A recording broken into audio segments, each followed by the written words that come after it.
ముఖ్యమంత్రి జగన్మోహన్ రెడ్డి గారికి ఒక ఛాలెంజ్ చేశాడు. అభివృద్ధి గురించి మాట్లాడుతున్నాడు జగన్మోహన్ రెడ్డి గారు, నాతో లైవ్లో కూర్చోమను, అతను ఎలాంటి అభివృద్ధి చేశాడో, ఎంత విధ్వస్తకరంగా రాష్ట్రాన్ని అధోగతి పాలు చేశాడో అని ఇవన్నీ మాట్లాడుతూ తన లైవ్లో తను వస్తానికి రెడీ అని చెప్పాడు. ఇది నేను వింటే బాగుంది ఇది. కాకపోతే ఏంటంటే ఇప్పుడు జగన్ గారు కూర్చున్నా, చంద్రబాబు గారు కూర్చున్నా ఎవరో మాటకి మాట అనుకుంటారు. చంద్రబాబు గారు ఏమి తిట్టినా జగన్ గారు గ్యారెంటీ గెలుస్తారు. ప్రజలంతా జగన్ పై ఉన్నారు. ఈ ప్రజలందరూ జగన్ గారికి ఓటు వేయకుండా చంద్రబాబు గారికి ఓటు వేయాలంటే నా దగ్గర మంచి మంత్రం ఉంది చంద్రబాబు నాయుడు గారు. ఎందుకంటే మీరు చాలా సీనియర్ మోస్ట్, ఎన్నోసార్లు ముఖ్యమంత్రి అయ్యారు. మళ్ళీ ఇప్పుడు ముఖ్యమంత్రి అవ్వాలంటే పద్దాగా జగన్ గారు తిట్టి వేస్ట్, నిజాలు మాట్లాడుకుంటే మీరు ముఖ్యమంత్రి అయిపోతారు. మీరు చచ్చే వరకు ముఖ్యమంత్రి అయిపోతారు. ఎట్లా మీకు చెప్పమంటారా కొన్ని విషయాలు? మీరు విజయవాడలో లైవ్లో మొత్తం భారతదేశంలో ఎన్ని మీడియా ఉందో అంత మీడియా మన ముందు కూర్చుందాం. ఈ తెలుగు మీడియా మొత్తం కూర్చుందాం. కొన్ని వందల మంది మీడియా రెడీ అవుతారు. అప్పుడు మనం లైవ్ పెట్టుకుందాం. నేనుంటా లైవ్కి. జగన్ గారు ఎందుకు, ఆయన మనం ఓడించాలి కదా మన ఏమో. అందుకని నేను పక్కన కూర్చుంటా, మీ పక్క. మీరు ఎంత గొప్పవాళ్ళో నేను చెప్తూ ఉంటా. కొన్ని క్వశ్చన్లు వేస్తూ ఉంటా.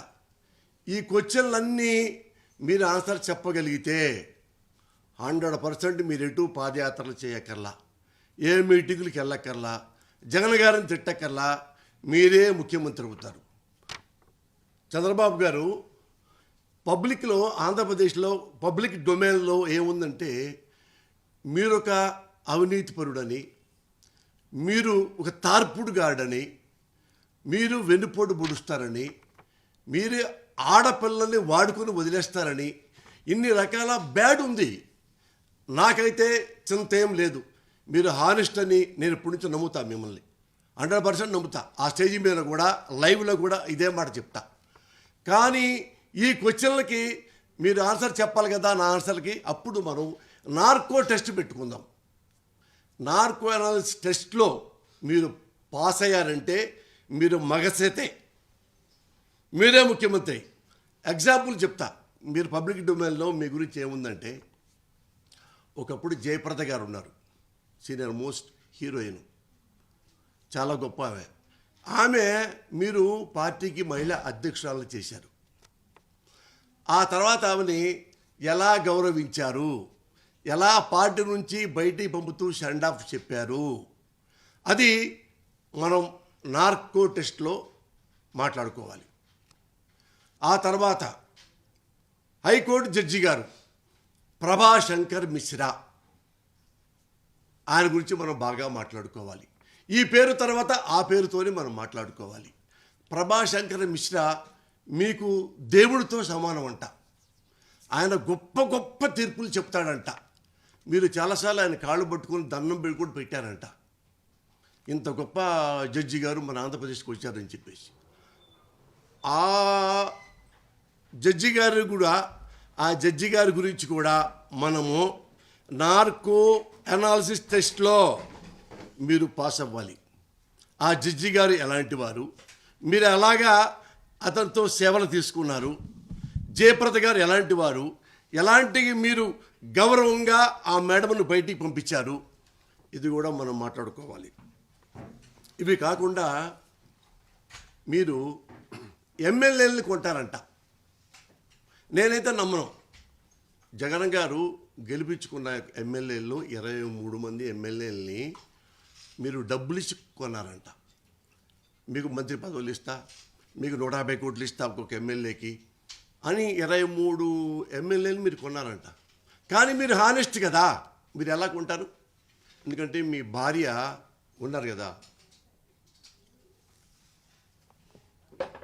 భువనేశ్వరి దేవి గారు ఏమన్నారు, మా ఆయన నారా చంద్రబాబు నాయుడు గారు జైల్లో ఉండి కూడా ప్రజల గురించే బాధపడుతున్నాడంట.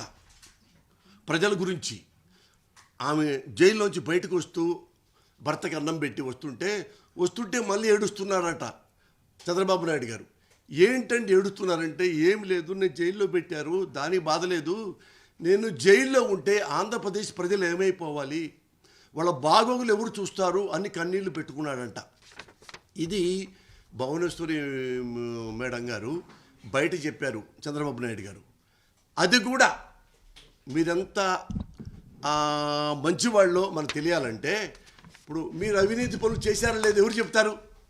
అందుకని నేను క్వశ్చన్ అడుగుతా. నార్కో టెస్ట్లో మీకు హెరిటేజ్ ఉంది, తెలుసు కదా, హెరిటేజ్ అది మీది కాదు, పబ్లిక్ డొమైన్లో ఉంది. అది ఎవరు తెలుసా ఫస్ట్ పెట్టుకున్నారో పాపం? ది గ్రేట్ మోహన్ బాబు గారు, Telugu cinema legend, hero, villain, producer, director, everything. అతను చాలా టేస్ట్ గల మనిషి. పిల్లలకి, పేదవాళ్ళకు కూడా జగన్మోహన్ రెడ్డి గారి లాగా పెద్ద యూనివర్సిటీ కట్టి చాలామంది పిల్లలకి ఫ్రీగా చదివిస్తున్నాడు. డబ్బున వాళ్ళని తీసుకొని వాళ్ళు చదివిస్తున్నాడు. అతను ఇక్కడే ఆ చిత్తూరు చుట్టుపక్కల వాళ్ళందరూ రైతుల్ని, కుటుంబాల్ని కొన్ని గొప్పగా ఆదుకోవడానికి హెరిటేజ్ తనే పెట్టారు అని పబ్లిక్ డొమైన్లో ఉంది.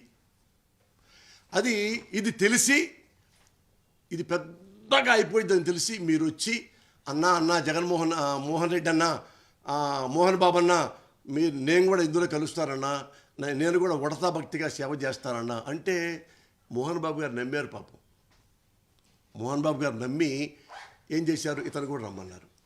జస్ట్ 6 నెలల్లో మోహన్ బాబు గారి హెరిటేజ్ మొత్తం చంద్రబాబు గారు మీకు వచ్చేసిందంట. అతను మెడపట్టి బయటికి నెట్టేశారంట మోహన్ బాబు గారిని. ఇది మోహన్ బాబు గారికి తెలిసి వచ్చి ఒక్క నిమిషం ఖిన్నుడైపోయాడు. ఆ తర్వాత కొంచెం బాధపడ్డాడు. ఆ తర్వాత నవ్వుకున్నాడు. ఒరేయ్ చంద్రబాబు నాయుడు, నీకు డబ్బే కావాలంటే విసిరి కొట్టేస్తాను కదరా, నన్ను ఇంత ఘోరంగా అవమానం చేయకలేదు కదా, డబ్బు నువ్వే తీసుకో, హెరిటేజ్ నువ్వే తీసుకో అని హుందాగా బయటికి వెళ్ళిపోయాడంట. మరి ఇది పబ్లిక్ డొమైన్లో ఉంటే మీ కోట్లు ఎట్టేస్తారు? హెరిటేజ్ గురించి కూడా నేను మిమ్మల్ని క్వశ్చన్లు వేస్తే ఆ క్వశ్చన్స్లో లేదు, మీరు ఉత్తములు, మోహన్ బాబు అబద్ధం చెప్పాడు అంటే మీకు అన్ని ఓట్లు పడిపోతాయి. అది కాకుండా వంగవీటి మోహన్ రంగా గారు, కాపు లెజెండ్, ఈయన్ని నారా చంద్రబాబు నాయుడు గారు మీరే చంపించారు. అది పబ్లిక్ డొమైన్లో ఉంది. విజయవాడ మొత్తం ఉంది, ఆంధ్ర మొత్తం ఉంది. కాపు లెజెండ్ అన్యాయంగా మీరు, అప్పుడు మీ పక్కన ఉన్నవారు హోమ్ మినిస్టర్ కోడెల శివప్రసాద్ గారు, ఆయన నా బాగా తెలుసు, ఆయన క్లోజ్ ఫ్రెండు, ఆయన కూడా కొన్ని చెప్పాడు. నేను ఇప్పుడు చెప్పకూడదు, అవన్నీ నార్కో టెస్ట్లో పెట్టుకుందాం. అందుకని మీరు హానెస్ట్ కదా, అందుకని మీరు ఆ డయాస్ మీద ఈ క్వశ్చన్స్ మేము వేస్తా. మీరు రంగా గారిని చంపించారా లేదా?